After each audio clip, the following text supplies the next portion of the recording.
ঢাকার হযরত শাহজালাল আন্তর্জাতিক বিমানবন্দরে সোমবার সকালটা ছিল অন্যরকম। রানওয়েতে নেমে আসা একটি সৌদি এয়ারলাইন্সের ফ্লাইট শুধু একটি মরদেহই আনেনি, নিয়ে এসেছে একটি পরিবারের ভাঙা স্বপ্ন, এক শিশুর অনন্ত অপেক্ষা। সাদা কাপড়ে মোড়ানো কফিনে ঘুমিয়ে আছেন ময়মনসিংহের গফরগাঁও উপজেলার রসুলপুর গ্রামের সন্তান আব্দুল্লাহ আল মামুন। 15 বছর আগে সংসারের অভাব ঘোচাতে সৌদি আরবে পাড়ি জমান তিনি। স্বপ্ন ছিল ঘর বানাবেন, ছেলেকে মানুষ করবেন, স্ত্রীর মুখে হাসি ফেরাবেন। কিন্তু সেই স্বপ্ন থেমে গেল যুদ্ধের আগুনে। 8 মার্চ ইফতারের আগ মুহূর্তে আল খারিজ শহরের শ্রমিক ক্যাম্পে ক্ষেপণাস্ত্র হামলায় গুরুতর আহত হন মামুন।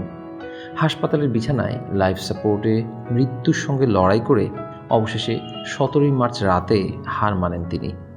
5 বছর ধরে অপেক্ষায় থাকা স্ত্রী শারমিন আক্তার আর 6 বছরের শিশু মাহেদির জন্য এই ফেরা কোনো আনন্দের নয়, এ এক চিরবিদায়ের কষ্ট।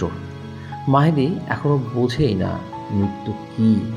শিশু তো জিজ্ঞেস করে, আব্বু কবে আসবে? বিমানবন্দরে উপস্থিত ছিলেন মন্ত্রী আরিফুল হক চৌধুরী ও মোহাম্মদ নুরুল হক নূর। আর্থিক সহায়তার ঘোষণা এসেছে, কিন্তু কোনো অর্থই যে একটি সন্তানের আব্বু ডাকার শূন্যতা পূরণ করতে পারে না। মামুনের মৃত্যু শুধু একটি পরিবারের নয়, এটি হাজারো প্রবাসী স্বপ্ন ভেঙে যাওয়ার নিঃশব্দ আর্তনাদ। স্বপ্ন নিয়ে যাওয়া মানুষগুলো অনেক সময় কফিন হয়েই ফিরে আসে।